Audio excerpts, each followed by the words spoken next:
हिरारोड इथे परिवहन मंत्री प्रताप सरनाईक यांनी अत्याधुनिक हिंदू हृदय सम्राट बाळासाहेब ठाकरे कला दालन उभारले। शिवसैनिकांसाठी हे आकर्षणाचं केंद्र ठरणार आहे। तर मुंबईतील बाळासाहेब ठाकरे राष्ट्रीय स्मारकाचं लोकार्पण होण्यापूर्वीच हे कला दालन तयार करण्यात आलेलं आहे। बाळासाहेब ठाकरे यांच्या संघर्षमय जीवनावर आधारित हे कला दालन आधुनिक तंत्रज्ञानाने सज्ज असून त्यांच्या करारी आवाजाचा अनुभव शिवसैनिकांना पुन्हा एकदा मिळणार आहे।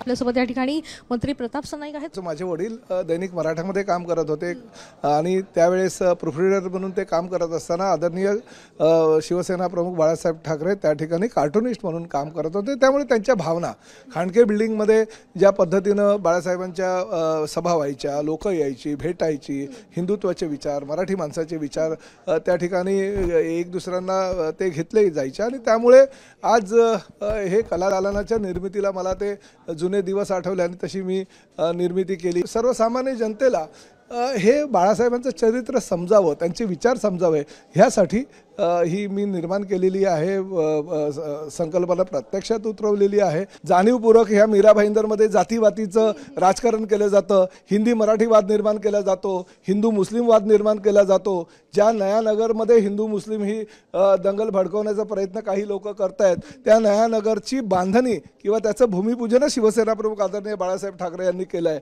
हे लोकांना कला दालन बघायला आता 17 नोव्हेंबर ते 23 जानेवारीपर्यंत मिळणार आहे आणि बाळासाहेबांच्या पवित्र स्मृतीस अभिवादन करायला एकनाथ शिंदे साहेब उद्या दुपारी 3 वाजता येणार आहेत। त्यांनी आलं पाहिजे। कला दालन कसं असतं, फक्त मातोश्री मधून बाहेर पडल्यानंतर महापौर निवासमध्ये गेल्यानंतर बाळासाहेब ठाकरे यांच्या नावानं ज्या काही स्मृती जागवायच्या आहेत त्या कशा जागवता येतील हे इकडे येऊन त्यांनी बघितलं पाहिजे।